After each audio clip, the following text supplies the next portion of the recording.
My name is Hosea. Many of you have probably heard of me before, but I highly doubt that you guys have the perspective that I have on my story. So I figure if I tell you, you guys will understand just a little bit more the things that I have gone through. Well, my story is different than most. It's not every day that God calls you into a life of sin, so to say, in order to prove one of his points. But he did that for me.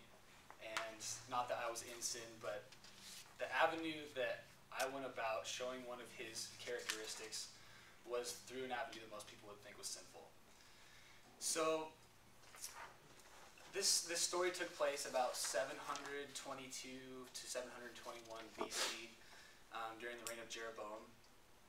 And I am a prophet of the Lord, always have been. And during this time, I was traveling around telling people about the Lord, telling people about the truth and love that God possesses. And we were seeing people come to Christ, and life was good. Like, if I were to define life, I would say it was good. I was a younger guy who, was looking to get married and start a family and continue going around and sharing with people. One day I was walking up to the top of this hill, just spending time with God, and he confronts me, and we have this conversation, and it was kind of a catch-up moment, because I had just got back from one of my crusades, and was feeling good about myself, and God comes up to me and he says, "What's up, Hosea? How are you?" I was like, "I'm good, God. How are you?" There's some silence. And I was wondering why, because normally me and God talk, and we talk, back and forth, because we're very close. But I sensed something different about this meeting with God. I don't know what it was, but I quickly began to sense that God's heart was broken. I didn't know why. I was like, "God, man, there's been people coming to you and changing their lives, something is going on, revival's about to take place." And God just was silent, didn't say anything. And I just sensed a brokenness in his heart. I'm like, "God, what's up?" And almost in a crying tone, God was just like, "My heart is broken." And I'm like, "Your heart is broken? Why? Why is your heart broken?" "My people Israel, they've abandoned me." "God, I'm pretty sure a lot of people are coming to you. Abandon you? What do you mean abandon you?" I know some people aren't following you, but no. My people Israel have abandoned me. So I'm like, "God, what can I do?" He's like, "Go take yourself a wife." I'm like, "All right, cool. You gonna take a wife? Yeah, that's awesome. I'm ready. Let's do this." And so I start rattling on to God, and I'm just like, okay, this person's great, and I had somebody on my mind. She was this beautiful, tall, she'd been to all my crusades. She even helped me pass out 10 Commandment tracts. It was quite awesome. But I had my eye on her for a while, and she was this girl that I was like, I want to marry her. And as soon as God said, "I want you to pick a wife," boom, she came right to my mind. And so when I said this to God, there was silence again. And I'm like, "Talk, please." And he was still silent. And I'm like, "God, you have to agree, she would make a great wife, right?" "Yeah? Yeah, Hosea, she would make somebody a great wife." So at this time, I'm just starting to pace around. I'm just like, "Somebody a great wife? What are you talking about? She's not wanting to make me a great wife." And the next thing really changed my life forever. God said, "I have somebody in mind for you, Hosea." And I'm like, okay, great. God's got somebody in mind for me. The God of the universe has somebody in mind for me. Wow, she must be amazing. She's going to be 10 times better than, what's her name? I don't even know her name, but she's going to be 10 times better if God's going to be picking her for me. So I'm all confident and happy, and God's like, Hosea, this girl that I speak of, she doesn't come from a prophet's home. She doesn't come from a family of blessing and heritage. I kind of sat down and was like, what do you mean? I have to have a wife that like is on my level. Otherwise this could be really bad, God. Like, this could be really bad. He's like, she doesn't even know who I am. She's one of the prostitutes down at Baal, at the temple. And then there's silence.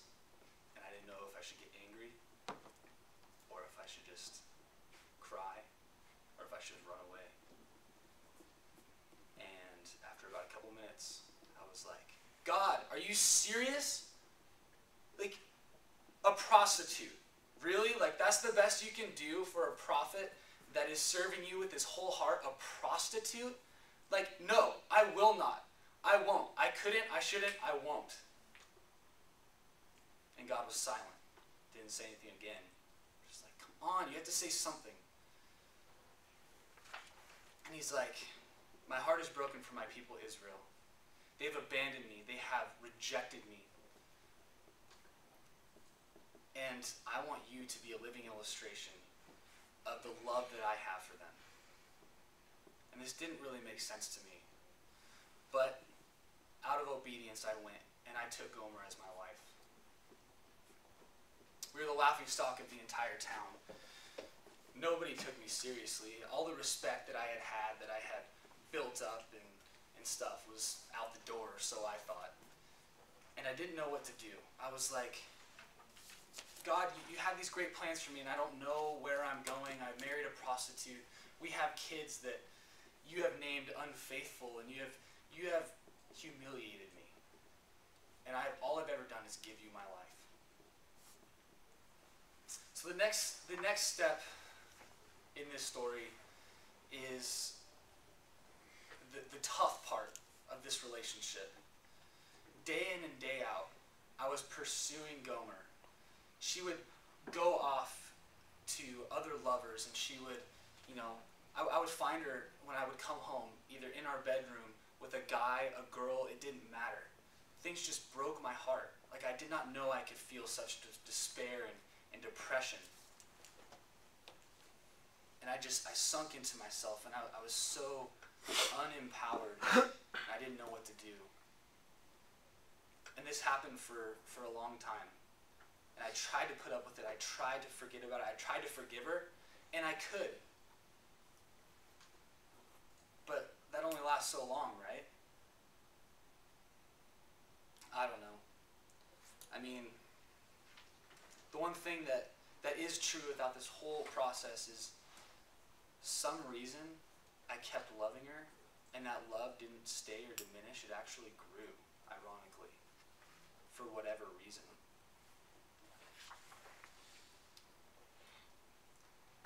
I wanted to be with her all the time. I didn't understand how I could walk in on her with somebody else, and that made me want to be with her more, made me want to forgive her more. It was weird. It was like some alternative force was like taking over my life, and I don't know what it was. But this happened for a while, like I said, and it did come to the point where I was like, God, I can only forgive so much. So I walked up to the top of that mountain again, and I started yelling at God. I was like, God, I am so done with this.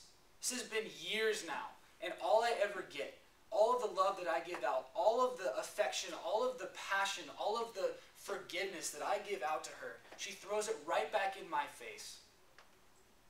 And I'm done. I don't want this anymore. People make fun of me. Nobody respects me. I have an unfaithful wife. Kids who don't respect me. Kids who don't follow you.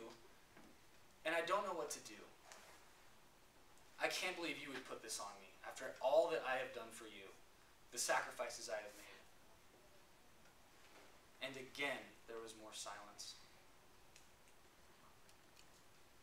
And I just, frustrated that God wasn't speaking to me, I just sat there and I started to think. I was like, why? Why is all of this happening to me? God, why would you do this to me? Is there any purpose in what has happened? And God didn't say anything. So I got up, and as soon as I started to walk, I felt like God grabbed me on the shoulder and turned me around. And I was like, son, all of this is just a taste of my love for Israel. Israel has abandoned me more so than Gomer has abandoned you. The people of Israel don't respect me. They worship other gods. They sacrifice to other gods. And they don't give me the time of day. You are beginning to understand the love that I possess for my people Israel. And I'm just sitting there and I'm like, oh my word. This would explain that growing love that in the midst of everything, that I love her more, and I love her more, and I love her more, and I keep going back, and I keep going back, and I keep going back. And I just really began to realize how much God loves. And it threw me off. I didn't know what to do. So I walked back down, and I went into my house, and just kind of kept thinking. And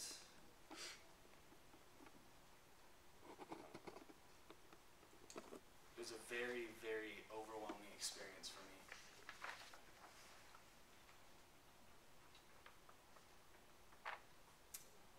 But it began to make sense. And I put that experience, that encounter with God where it all came to fruition, into my ministry. And God blew it up. God was in the midst and doing stuff that was so much more powerful than he had ever done before. And it was because I didn't, in the sermons that I spoke, in the times that I spoke to thousands of people, I was speaking truth, but not out of an understanding of what God's love really is. And so I began to, because I began to understand how all of this connected. And God started to move in such powerful ways. Revival started breaking out. And it was because I understood how God loves. And I was able to translate that to people. So we're here today, thousands of years later. And I think the same principle still applies. I want to encourage you guys today. You guys have different stories. Maybe you've had one as intense as me, I don't know. But the one thing that we all share in common, the common denominator, is that we all have God's love on our side. God loves each and every one of us just as much. And if for nothing else, my story can help you understand how God loves and how he keeps pursuing you. Each and every one of you, he pursues on a daily basis.